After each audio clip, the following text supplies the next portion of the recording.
We have two tropical systems we are keeping an eye on this morning, including Major Hurricane Franklin that continues to move to the north, just to the west of Bermuda across the western Atlantic, and soon to be Major Hurricane Idalia that is moving into the eastern Gulf of Mexico and has its sights set on Florida and the southeast over the next few days. What you need to know about this and much more in today's forecast.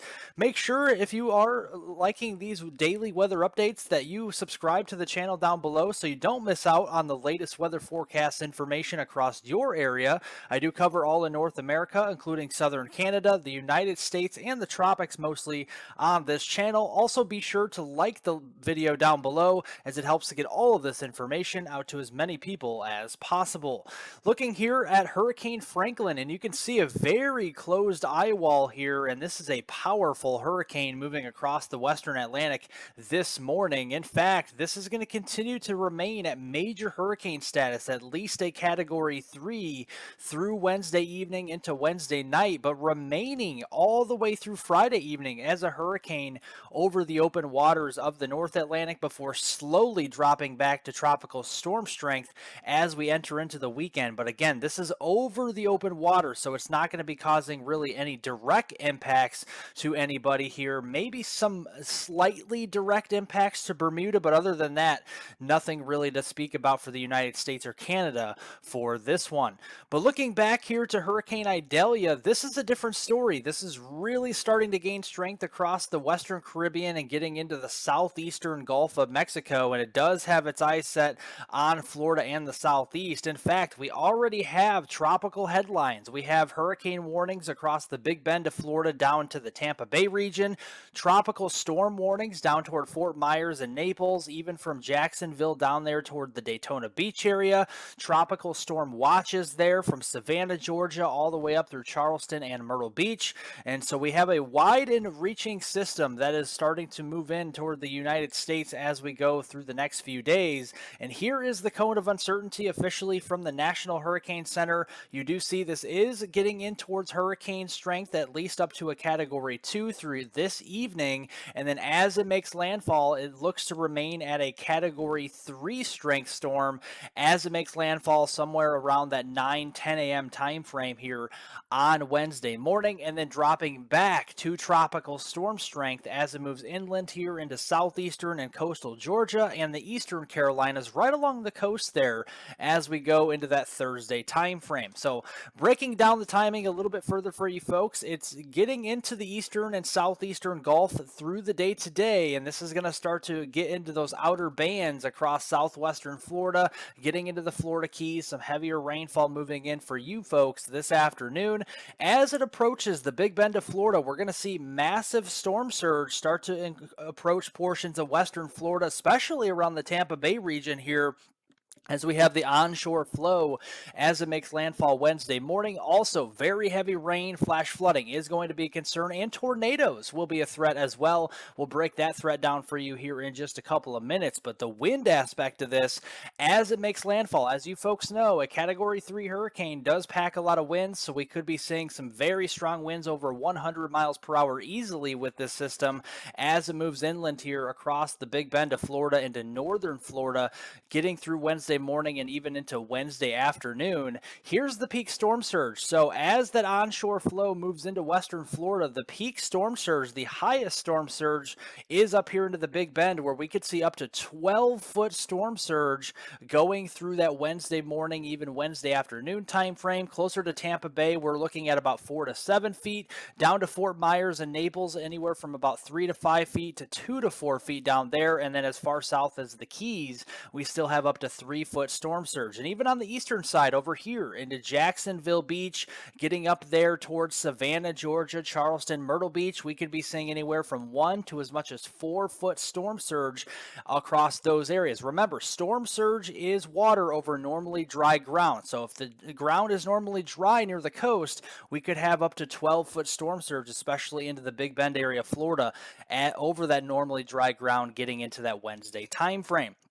Then, as we go into Wednesday evening, this whole entire system shifts off there into southeastern Georgia, getting into South Carolina. We really start to rain out here across portions of Savannah, Georgia, getting into Charleston, Myrtle Beach, the Columbia area, maybe just south of there as well, getting into Wednesday evening. And then into Thursday, this is going to move right along the coastline as it looks, and this is going to be bringing some major impacts across the eastern Carolinas here as we go throughout the day on Thursday, with more heavy rain, more flash flooding, and even some tornado potential as well through that time frame.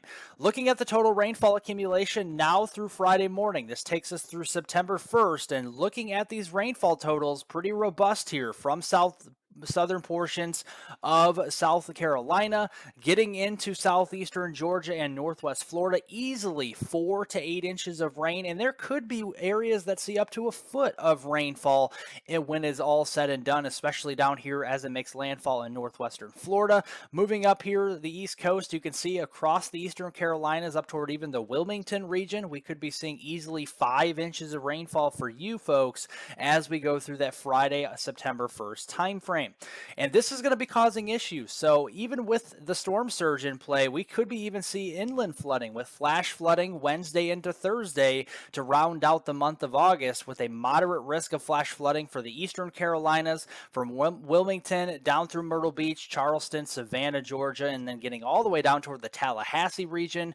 We definitely have to keep an eye on this Wednesday into Thursday with the peak of this system moving in. And the tornado threat will be robust. So if you're in this yellow shaded color from Gainesville down towards Orlando, Tampa Bay, and Sarasota, we need to be concerned about some tornadoes. The eastern quadrant of the system is going to be drawing up a lot of low-level shear. So that's going to be the change in wind direction with height that we look for. We could be seeing supercell thunderstorms with the outer bands of the system, even well outside of where the eye wall makes landfall. So we definitely could see that even as far south as Miami, Florida, Fort Lauderdale, Naples, even down into the Keys. So keep an eye on the tornado threat there on Tuesday. And on Wednesday, it starts to reach a little bit further to the north and east towards Savannah, Georgia, up toward the Hilton Head region, Charleston, Myrtle Beach, Wilmington, Cape Lookout, all those areas, Cape Hatteras.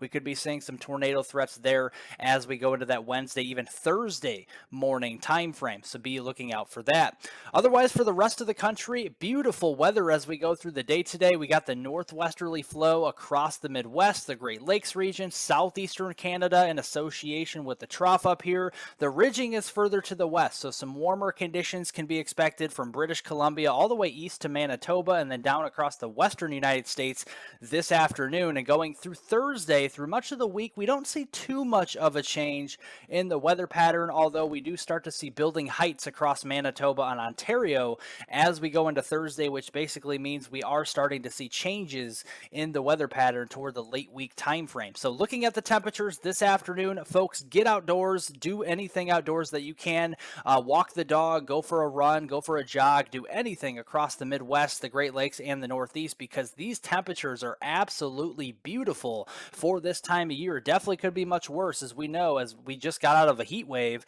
and temperatures will be in the 70s and 80s up here. We do have some heat to contend with down across southeast Texas, getting into Louisiana, but not unbearable compared to what we've seen. You guys should be accustomed to seeing temperatures in the mid 90s this time of year. We're up to 109 in Phoenix, and of course up to around 110, 112 in Death Valley, California, and western Arizona here this afternoon. Going into Thursday morning, this is our first real cool shot of the season for our temperatures. Yeah, lower 50s, perhaps even some localized upper 40s for lows getting into your Thursday morning. So if you're heading off to work or school on Thursday morning across the Great Lakes region, the Ohio Valley, or the Northeast, even Southeast Canada, we could be talking about some real cool temperatures. Maybe a light jacket may be needed in some areas as we go into that time frame. Although we're going to be seeing some pleasant conditions across the Great Plains as well, waking up to temperatures Thursday into the 60s and 70s there. So definitely a great sight to see. And even on Thursday, high temperatures, folks, upper 60s along the lakefront there from Milwaukee down to Chicago. We'll take it. Definitely seeing some great temperatures there. Mid 60s for highs from northern Maine down into northern Vermont, New Hampshire, and upstate New York.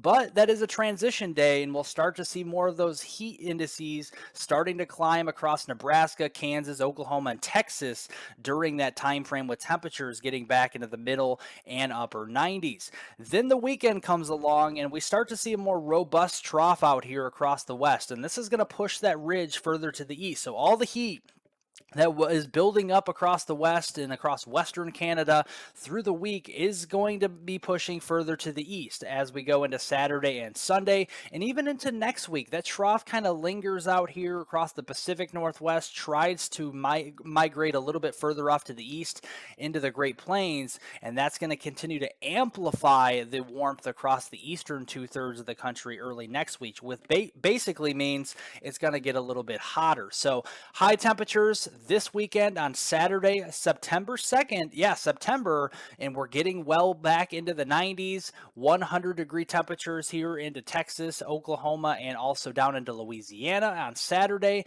And it gets even hotter up into the Midwest here where it's cool now. We get into the 90s on Monday to start next work week on September 4th, and middle 90s will be across the Twin Cities region at 96, 92 there in Chicago, and 95 in St. Louis and also Des Moines, Iowa. So we're going to be warming up across these areas into early next week. And looking at the dew points by Monday, it's not going to be the sticky air mass that we got out of with the last heat wave. We will see dew points in the 60s and 70s, but it's not really going to push our heat indices well up over the triple digit point to like 115 or 120, just like we saw.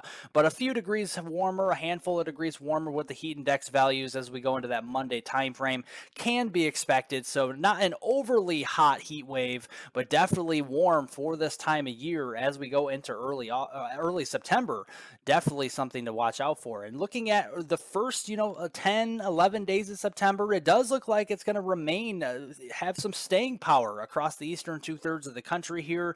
Definitely seeing a lot of heat building, with a trough continuing to meander out west from Washington State down to California. We can expect slightly below normal temperatures there through September 11th, and then going through that time frame underneath that ridge, we're not going to see a lot of rainfall. There will be some opportunities, but nothing widespread, nothing significant. So generally below normal precipitation from the Four Corners region across to the Great Plains, getting into the Ohio Valley and the East Coast. The only game in town with above normal precip will be Alaska, and then up here into the Pacific Northwest, really centered across central Washington State, getting through the first 10, 11 days there in September. And looking at the soil moisture anomalies here for late August, it's really drying out up here continuously every single day that we don't see rain across the upper Midwest, really here into eastern North Dakota, Minnesota, western Wisconsin, and northern Iowa, northern Illinois. We're going to start to get a lot drier as we enter into early September, and obviously a drier ground heats up faster, so we're going to start to see more days into the 90s up here, and same thing to be held true down here into Texas, although it's further south, so we're going to have more triple digit heat down into this vicinity across southeast Texas, getting into Louisiana and southern Mississippi, rather than the 90s with the dry ground down here. And we also have to keep an eye on the fire risk as well. And looking at the drought monitor, the fire risk is real because we do have extreme and exceptional drought taking over central and southeast Texas. Yeah, around the Houston area, Waco down to San Antonio, really starting to get socked in with that extreme and exceptional drought. And we're seeing the severe and extreme drought start to build across portions of the Midwest, the upper Midwest, and the Central Plains getting into late August. So we really desperately need the rain up there. But the good news is we're going to start to chip away at the drought up here in the Pacific Northwest, particularly in Washington State, over the next couple of weeks with the rainier conditions across those areas. Well, if you want additional weather forecast updates here, hit the description down below the video and the link to Twitter or X is down there. Follow me at HWeather420 for additional weather forecast updates and updates on Hurricane Ian as it makes landfall. I will be putting updates on Twitter for that as well. Otherwise, thank you so much for watching today's weather forecast. Make sure to subscribe to the channel down below for updates. Hit the like button to get this weather information passed along to as many people as possible. Share this video on social media, whether it's on Twitter, Facebook, Instagram. I do appreciate it. Otherwise, I hope everybody has a great rest of their Tuesday out there.